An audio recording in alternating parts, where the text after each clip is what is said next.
कभी न कभी आप सभी ने इस बारे में सोचा होगा, क्या एक दिन इंसान वास्तव में स्टार्स के बीच घर बसा पाएगा? लेकिन क्या इंसान कभी वास्तव में इस ड्रीम को साकार कर पाएगा? आज हम इस यात्रा की कहानी को एक्सपेंशन से समझेंगे। कब तक इंसान स्पेस कॉलोनी बना पाएगा? ये कॉलोनी किस तरीके से दिखेगी और इसमें इंसान कैसे रहेंगे? इसके रास्ते में कौन कौन से चैलेंजेस होंगे? ये कहानी जितनी इंटरेस्टिंग है उतनी ही डरावनी भी है। एक तरफ नासा इंसानों के लिए मंगल ग्रह पर सेटलमेंट्स बनाने का प्लान बना रही है, वहीं दूसरी तरफ एलॉन मस्क मंगल ग्रह पर पूरी की पूरी 10 लाख लोगों की कॉलोनी बनाने की बात करते हैं।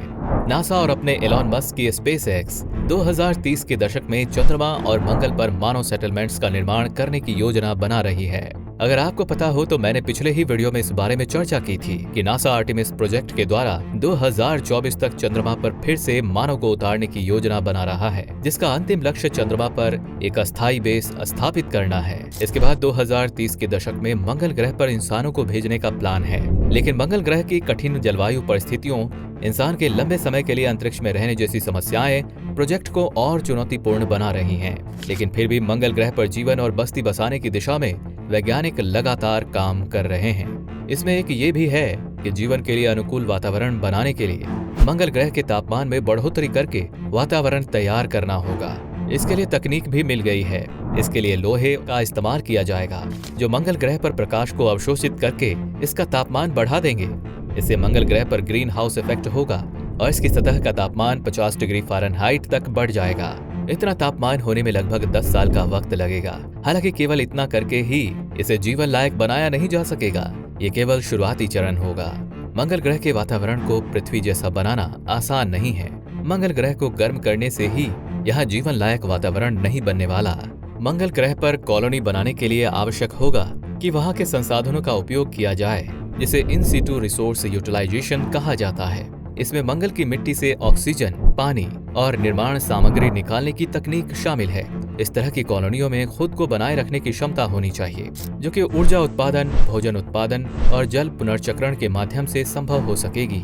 मंगल पर मानव बस्ती बसाना या ऑर्बिटल कॉलोनियों का निर्माण 2040 के दशक तक संभव हो सकता है। नासा और अन्य अंतरिक्ष एजेंसियां इस दिशा में तेजी से काम कर रही हैं। स्पेस में कॉलोनी बनाने की ये यात्रा डरावनी भी हो सकती है।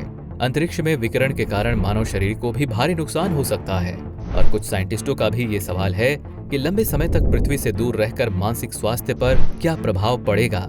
एक बड़ा सवाल है। वहीं दूसरी तरफ लोग वहां अलग तरीके से रहेंगे, तब एक समूह लंबे समय तक पृथ्वी से दूर रहेगा तो उनकी सांस्कृतिक और सामाजिक संरचना में बदलाव आ सकता है। यहाँ एक नए प्रकार के मानव समाज की उत्पत्ति कर सकता है, जो पूरी तरह से पृथ्वी के समाज से भिन्न हो सकता है।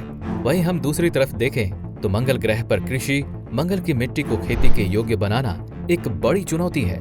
यहाँ पर भोजन उत्पादन के लिए आवश्यक होगा कि हम हाइड्रोपोनिक्स और एरोपोनिक्स जैसी तकनीकों का इस्तेमाल करें। लेकिन फिर भी मंगल ग्रह पर कॉलोनी बनाने का विचार वैज्ञानिकों और इंजीनियरों द्वारा लंबे समय से विचार किया जा रहा है। नासा और अन्य स्पेस एजेंसियों ने मंगल ग्रह पर मानव बस्ती स्थापित करने के लिए कई योजनाएं और मिशनों का प्रस्ताव रखा है। मंगल ग्रह पर कॉलोनी कब तक बन जाएगी, ये कई रीजंस पर निर्भर करता है, जैसे कि टेक्नोलॉजी प्रगति, वित्तीय संसाधन और वैज्ञानिक अनुसंधान। लेकिन अनुमान है कि 2030 से 2025 के बीच मंगल ग्रह पर पहली मानव बस्ती स्थापित की जा सकती है। मंगल ग्रह पर कॉलोनी कैसी होगी, ये एक दिलचस्प प्रश्न है। वैज्ञानिकों का मानना है कि मंगल ग्रह पर कॉलोनी एक स्वायत्त और अस्थायी बस्ती होगी, जिसमें मानव रहने के लिए आवश्यक सभी सुविधाएं होंगी। इसमें हवा की आपूर्ति, पानी की व्यवस्था, भोजन की उत्पादन और ऊर्जा की आपूर्ति के लिए विशेष प्रणाली होगी।